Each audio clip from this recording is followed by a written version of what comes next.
Forget the box office numbers. Forget who's dating who. If you're looking at the red carpet, you're looking in the wrong direction. The real movie is happening behind closed doors, and it's a horror film. We are watching the autopsy of the traditional Hollywood studio system, live in real time, and the knife is being held by two men with the same name. Welcome to the Battle of the Davids. On one side, David Zaslav, the cost-cutting king of Warner Brothers Discovery, the man who deleted movies for tax write-offs. On the other, David Ellison, the tech-heir billionaire of Skydance and the new owner of Paramount, the man with the bottomless wallet. This isn't just a merger. This is a hostile takeover. It is a blood feud.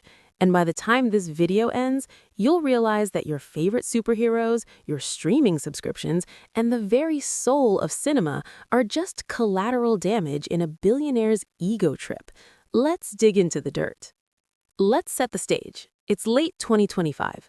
Warner Brothers Discovery is bleeding. David Zaslav, the man who promised to save the studio, is drowning in debt. He spent 3 years slashing budgets, canceling Batgirl, and turning HBO into a reality TV dumping ground. He thought he could cut his way to profitability. Spoiler alert, he couldn't. Enter David Ellison, son of Larry Ellison, the Oracle guy, one of the richest men on planet Earth. David Ellison isn't just a producer. He's the guy who bought Paramount when everyone else was scared to touch it. He's the tech prince who thinks he can buy Hollywood's legacy and upgrade its operating system. Here is the truth nobody wants to say out loud. Zaslav is vulnerable, and Ellison smells blood in the water. Reports are flying that Ellison has launched a hostile bid for Warner Brothers Discovery. He doesn't want to merge nicely. He wants to conquer. He's offering cash, cold, hard tech money to shareholders, bypassing Zaslav entirely.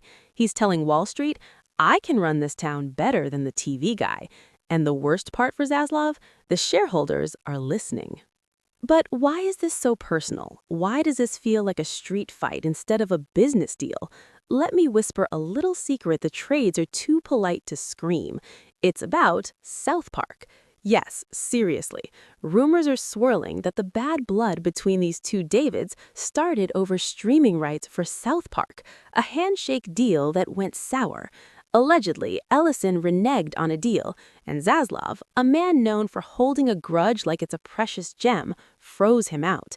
Zaslav was so desperate to keep Warner away from Ellison that he flirted with the devil itself, Netflix. That's right, while Ellison is banging on the front door with a hostile bid, Netflix is sneaking in the back window, trying to buy up just the juicy bits, the HBO library, the DC characters, and leave the rest to rot. Zaslav would rather sell the crown jewels to Netflix than let David Ellison win. That is the level of petty we are dealing with. It's essentially a scorched earth policy. If Zaslav goes down, he might burn the studio down with him just to spite Ellison. And caught in the middle of this corporate cage match is a third David, David Cornsweet, the new Superman.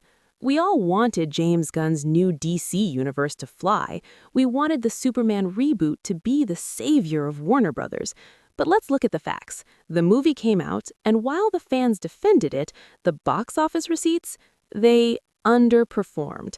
It didn't make $1 billion, and in David Zaslav's world, if you don't make $1 billion, you are a liability. This soft performance was the final nail in the coffin for Zaslav's leverage. If Superman had smashed records, Zaslav could have told Ellison to take a hike, but because the Man of Steel stumbled, Zaslav is weak. Here is the terrifying truth for DC fans. If David Ellison wins this war and takes over Warner Brothers, James Gunn's job is not safe. Rumors are already leaking that Ellison's team has their own guys, like Michael DeLuca, lined up to take over DC. Imagine that. We just started a new DC universe, and it might get canceled before the second movie even shoots. Why? Because two billionaires don't like each other.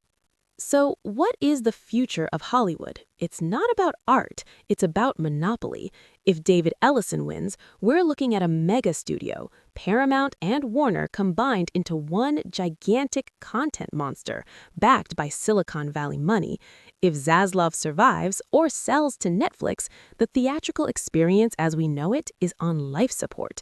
The Battle of Davids isn't just about who gets the corner office, it's about who gets to control the culture. David Zaslav wants to save his reputation. David Ellison wants to build an empire. And David Cornsweet, he's just hoping he still has a cape to wear next year. Grab your popcorn, folks. The credits are rolling on the Hollywood we used to know.